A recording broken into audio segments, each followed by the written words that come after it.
Something huge is about to happen to the world's energy supply, and it all comes down to one thing: uranium. See, by 2027, the entire global market for nuclear fuel is headed straight for a cliff. And it's going to fundamentally change everything we thought we knew about nuclear power. So, what's really going on here? And what does it mean for all of us? Let's dig in. 43%. Just let that number sink in for a second. That's the share of the entire planet's uranium supply that's controlled by one single company, Kazakhstan's state-owned Kazatomprom.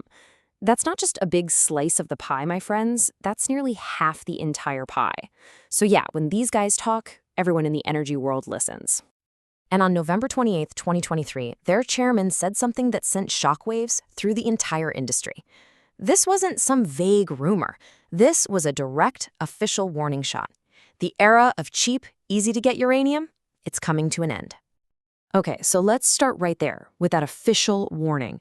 We really need to unpack this because an announcement like this, coming from the world's #1 producer, this is a watershed moment for the global energy market. No exaggeration.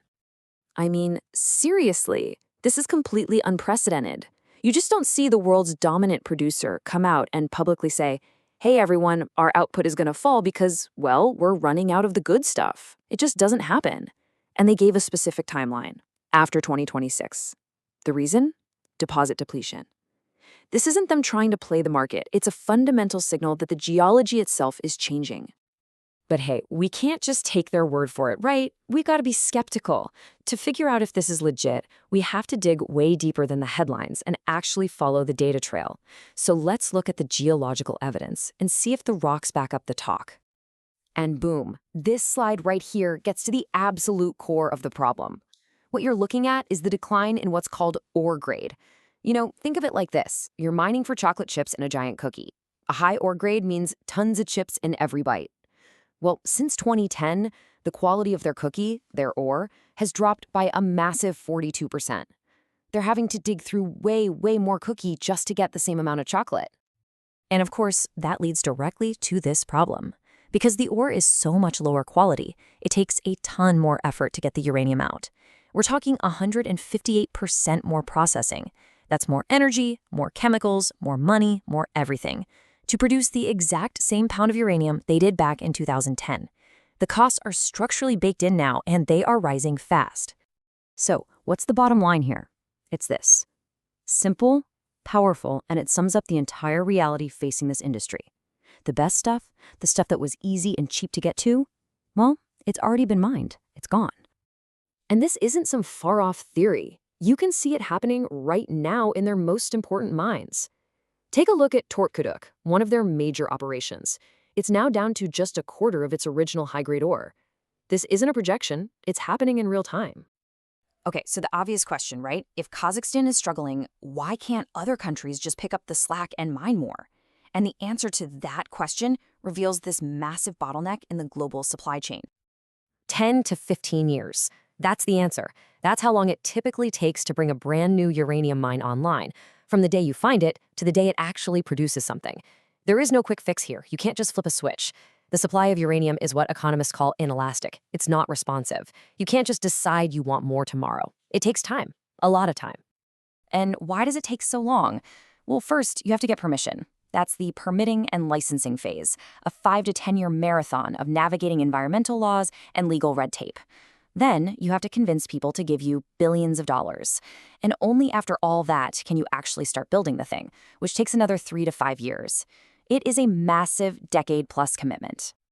So let's put it all together. You have the world's dominant supplier facing a real geological decline. And you have a 10-year-plus lag before any new supply can even think about coming online. What do you get? You get a fundamental shift in the entire market. The old rules are out the window. We are moving from an era of abundance to an era of scarcity. And here's what that looks like side by side.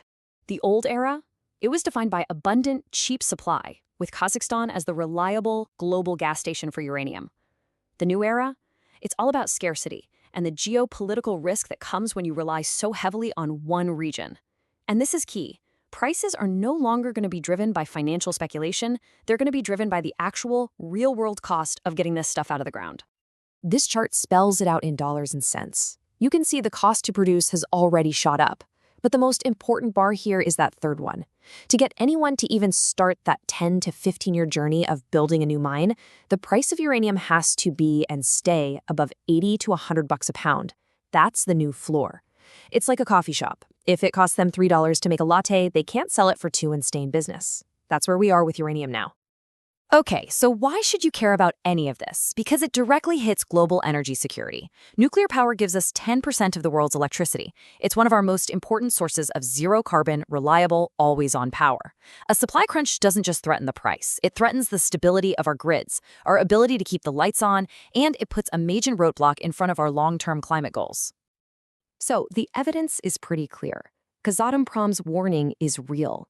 It's backed by hard data, and the lead times to bring on new supply are just immense. This leaves us with a huge, looming question.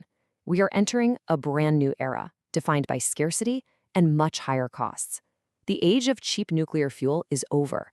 The question is, how will the world power its clean energy future now?